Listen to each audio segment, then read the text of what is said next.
ನಮಸ್ಕಾರ ಎಲ್ಲರಿಗೂ. ಈ ಬೇಸಿಗೆ ಬಂದರೆ ತಂಪಾದ ಪಾನೀಯ ಬೇಕು ಅಂತ ಅನಿಸುತ್ತೆ. ಹಾಗೆ ಶರೀರನೂ ತಂಪು ಮಾಡುವಂತಹ ಪಾನಿ ಬೇಕಾಗುತ್ತೆ. ಹಾಗಿದ್ದರೆ ಒಂದು ತಂಪಾದ ಪಾನೀಯನ ಮಾಡಿ ನೋಡೋಣ. ಅದು ಬೇಲ್ದಣ್ಣಿನ ಪಾನಕ ಅಥವಾ ಪಾನೀಯ ಅಂತಲೂ ಹೇಳ್ಬೋದು. ಇದು ದೇಹನ ತಂಪು ಮಾಡೋದಲ್ದೇ ಇದರಲ್ಲಿ ಆರೋಗ್ಯಕರ ಗುಣಗಳು ಜಾಸ್ತಿ ಇದೆ. ಇದು ಅಜೀರ್ಣವನ್ನು ಕಡಿಮೆ ಮಾಡ್ತದೆ, ಮಲಬದ್ಧತೆ ಕಡಿಮೆ ಮಾಡುತ್ತೆ. ಹಾಗೆ ಇದರಲ್ಲಿ ವಿಟಮಿನ್ ಸಿ ಮತ್ತು ಆ್ಯಂಟಿ ಆಕ್ಸಿಡೆಂಟ್ಸು ಜಾಸ್ತಿಯಾಗಿದೆ. ಇದು ರೋಗ ನಿರೋಧಕ ಶಕ್ತಿಯನ್ನು ಕೂಡ ಹೆಚ್ಚಿಸುತ್ತದೆ. ಅದಕ್ಕೆ ಇದನ್ನು ಇಮ್ಯುನಿಟಿ ಬೂಸ್ಟರು ಕೂಡ ಅಂತಲೂ ಹೇಳ್ತಾರೆ. ಹಾಗಿದ್ದರೆ ಹೇಗೆ ಮಾಡೋದು ಅಂತ ನೋಡೋಣ.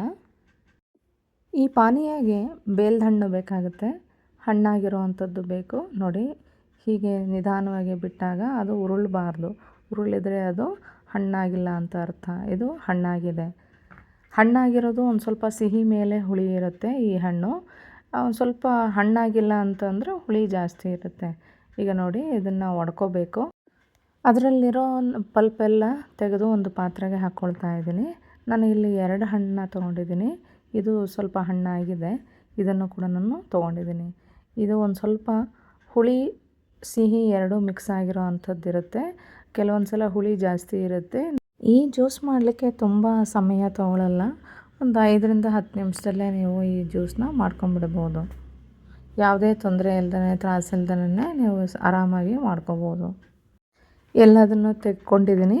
ಈಗ ಇದಕ್ಕೆ ಒಂದು ಅಂದಾಜು 2 ಲೋಟದಷ್ಟು ನೀರನ್ನ ಹಾಕ್ಕೊಂಡು ಒಂದು 15 ನಿಮಿಷ ನೆನೆಸಿ ಇಡ್ತೀನಿ ಇದನ್ನು. ಈಗ ನೆಂದಿದೆ ಇದು.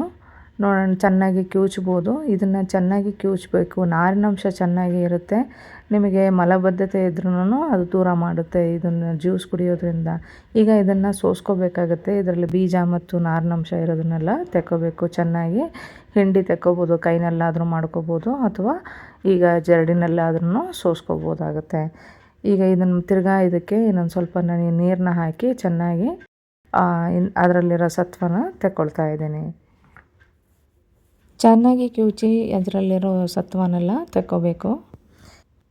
ನಾವೇನು ರಸ ತೆಗೆದಿಟ್ಕೊಂಡಿದ್ದೀವಿ ಅದಕ್ಕೆ ಒಂದು ಅರ್ಧ ಸ್ಪೂನ್ನಷ್ಟು ಉಪ್ಪನ್ನ ಹಾಕ್ತಾಯಿದ್ದೀನಿ. ಹಾಗೆ ಒಂದು ಅರ್ಧ ಸ್ಪೂನ್ನಷ್ಟು ಶುಂಠಿ ಪುಡಿ ಹಾಕ್ಕೊತಾ ಇದ್ದೀನಿ. ನೀವು ಶುಂಠಿ ರಸನೂ ಹಾಕ್ಕೋಬೋದು.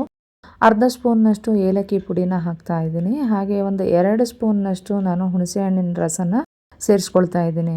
ನೀವು ಹುಣಸೆಹಣ್ಣಿನ ರಸ ಹಾಕ್ಕೋಬೋದು, ಇಲ್ಲ ಹಾಕ್ದೇನೂ ಇರ್ಬೋದು. ನಾನು ಇದಕ್ಕೆ ಬೆಲ್ಲ ಹಾಕ್ತಾಯಿದ್ದೀನಿ. ಆ ಹುಳಿಗೆ ತಕ್ಕಂಗೆ ಒಂದು ಸ್ವಲ್ಪ ಹೆಚ್ಚು ಕಡಿಮೆ ಬೆಲ್ಲ ಆಗುತ್ತೆ. ನಾನು ಇಲ್ಲಿ ಒಂದು 5ರಿಂದ 6 ಸ್ಪೂನ್ನಷ್ಟು ಬೆಲ್ಲ ಹಾಕ್ಕೊಂಡಿದ್ದೀನಿ. ನಿಮಗೆ ಸ್ಟ್ರಾಂಗಾಗಿ ಬೇಕು ಅಂತಂದರೆ ಒಂದು 4ರಿಂದ 5 ಲೋಟ ಆದರೆ ಸಾಕು. ಸ್ವಲ್ಪ ಲೈಟಾಗಿರಲಿ ಅಂತ ಅಂದರೆ ಒಂದು 5ರಿಂದ 6 ಲೋಟ ನೀರು ತೊಗೊಂಡು ಮಿಕ್ಸ್ ಮಾಡ್ಕೊಳ್ಳಿ. ಇದಕ್ಕೆ ನಾನು ಐಸ್ ಕ್ಯೂಬ್ಸ್ನ ಆ್ಯಡ್ ಮಾಡ್ಕೊಂಡಿದ್ದೀನಿ. ಇಲ್ಲ ನೀವು ಫ್ರಿಜ್ನಲ್ಲೂ ಕೂಡ ಇಟ್ಟು ಉಪಯೋಗಿಸ್ಕೋಬೋದು. ಈಗ ಪಾನೀಯ ರೆಡಿಯಾಗಿದೆ. ಧನ್ಯವಾದಗಳು.